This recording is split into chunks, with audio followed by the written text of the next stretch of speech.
welcome to the Film and TV channel. And today we're going over to Netflix, yes, for quite an interesting one. People looking forward to this, a reasonable budget. A Western, there we go, we've got a Western on Netflix, The Harder They Fall, 2 hours, 17 minutes, about 2 hours if you take the credits out, etc. So quite long, but for a good Western, 2 hours isn't too bad, is it? It's directed by James Samuel, who co-wrote the screenplay with Boaz Yakin. We have a multitude of stars in this one. We've got Jonathan Majors, Idris Elba, Zazie Beetz, Regina King, Delroy Lindo, Lakeith Stanfield, R.J. Seiler, Danielle Deadwyler, Eddie Gathegi, and Dion Cole. It is one of the very few westerns whose principal cast members are all African American. I still like Blazing Saddles, to be honest with you. Although a fictional film, its characters are based on real cowboys, lawmen and outlaws of the 19th century American West. Yes, but they're all combined in one, which is a bit odd. But hey, there you go. That's the world we're living in, I suppose. I'm not too sure. But what's it about? I mean, is it a good film? That's all that matters, isn't it? That's all that matters on the entertainment front. Well, what's it about? It's when outlaw Nat Love, who's played by Jonathan Majors, discovers that his enemy Rufus Buck, played by Idris Elba, is being released from prison. He rounds up his gang to track Rufus down and seek revenge. Those riding with him in this assured, righteously new school Western, their words, not mine, include his former love Stagecoach Mary. Yeah, they've got to have names, haven't they? Zazie Beetz, his right and left-hand men, hot-tempered Bill Pickett, played by Eddie Gathegi, and fast-drawing Jim Buckworth, played by R.G. Seiler. And a surprising adversary-turned-ally, Rufus Buck, has his own fearsome crew. Of course he does, including treacherous Trudy Smith, played by Regina King, and Cherokee Bill, played by Lakeith Stanfield. And they are not a group that knows how to lose. They're certainly not. A lot of bad guys in this. They're all bad guys, really. I don't think there's a good guy in this, to be honest with you. What's it doing? Well, it's well appreciated on Rotten Tomatoes. 86% of their guys, 128 critics, gave it a positive review and averaged it at 7.5 out of 10. So that's not bad, is it? That's 110 fresh and 18 rotten. The consensus on the website read, "It isn't as bold and fearless as its characters, but The Harder They Fall fills its well-worn template with style, energy, and a fantastic cast." Well, I sort of agree with a couple of those. Yeah. Audience, yeah, again, Rotten Tomatoes audience, they're loving it. Perhaps they're in Rotten Tomatoes pockets, I'm not too sure, but 4.6 out of 5, that's 9.2 out of 10, unbelievable figures. Metacritic, the other critic site we have a quick look at, has a weighted average 68 out of 100, so not quite as high as Rotten Tomatoes. That's based on 37 critics. 26 of those 37 gave it a positive review, 9 give it a mixed, and just 2 give it a negative. So very popular. And it did score anywhere between 40 out of 100, which isn't great, and 80 out of 100. I think that's from Empire Magazine.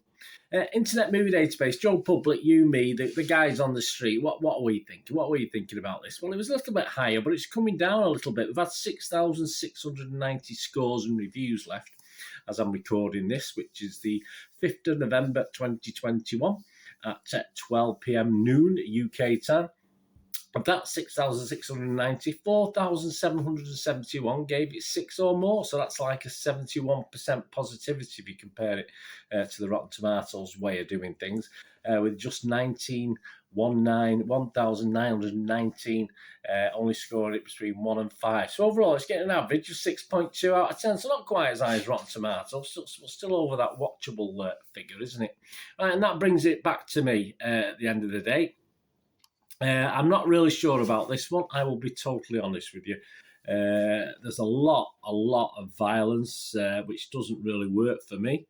I'm no tree hugger. I like a lot of blood and guts, etc. But I think a lot of the violence in this is just unnecessary and ruins the whole thing, the whole story for me, to be honest with you. I mean, I appreciate they're trying to be different. Of course, they're trying to be different. They're trying to be edgy. Obviously, some of the soundtracks are the edgy. I mean, for me, it's trying to be bigger than it is for me. It doesn't quite work in that way, but as a whole, it doesn't all come together. I mean, I like to invest in characters. They don't have to be goodies. They can be baddies. I can enjoy an anti-hero. I can invest in horrible people. That's how it is, depending who they are. But I didn't invest in any of these characters. I didn't care less about any of these characters, to be honest with you. I wanted them all to get shot and killed by the end of the film, end of the 2 hours or so.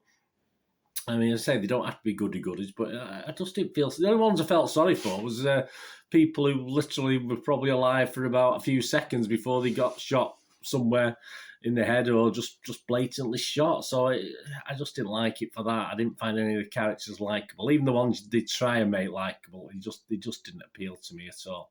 And the attempts at dark humour are mainly unfunny. Obviously, the little one-liners, throwaway lines, they just didn't appeal to me at all. The positives, there are positives. It is a mainly good cast. There's one or two not so good actors, but there's some very, very good actors. And it's a lot to look at. There's plenty going on. It's well shot. Some of the action scenes aren't brilliant. They're okay, bit silly. But hey, it's fiction. It's not real. It's not a true story. So that's fair enough. But in a good modern Western, I've seen far, far better. As it's on Netflix, so it's free, so I sort of give it that little credit. You know, it's not cost me anything. I'll get my subscription anyway, but even that, I mean, it's such a shame, in my opinion, for all this needless slaughter, which there is a lot from time to time. I don't mind a bit of slaughter, a bit of justifiable slaughter, but some of this just didn't ring right for me.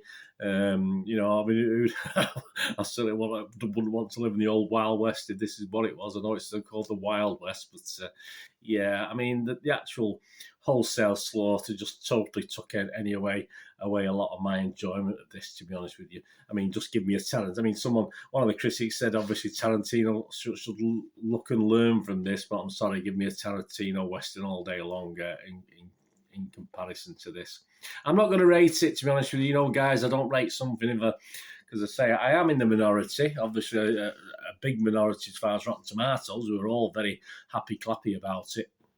A little bit nearer with some of the reviews on Internet Movie Database. I've seen a lot of people have a similar vibe to me, if you like, and obviously it's getting a 6.2 out of 10, so it's not a fantastic rating. It just about crawls over that watchable rating. But I'm not going to rate it because anything I'd score fairly low. I'm not going to rate it, as I say, and I wouldn't put you off watching it as well because a lot of people like this, but it wasn't my cup of tea. So that's just a personal thing. So you watch it. Let me know what you think. Anyway, as I said, I was totally unimpressed probably from the get-go. Actually, obviously, I did watch it all, but from the first few minutes, I just had a feeling it never really picked up. I said the story's excellent. I do like the story. It's a good revenge. It's just a good revenge story, but it's just the way it went about doing it just didn't appeal to me. But let me know what you think. Anyway, it's not all for us to all have the same opinions, is it? But I'd like to hear anyway, as I said, because I know I accept I'm in the minority on this, but it just didn't do it for me, unfortunately.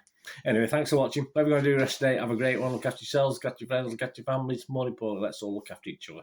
So meet here again on the Film and TV channel, or perhaps you have a look at my Citizen channel that's on my football team, Manchester City, if that's of any interest. If it's not and you're back on here, please, I'd love you to join me very, very soon. Until then, please stay safe, everyone. Thanks for watching. Bye for now.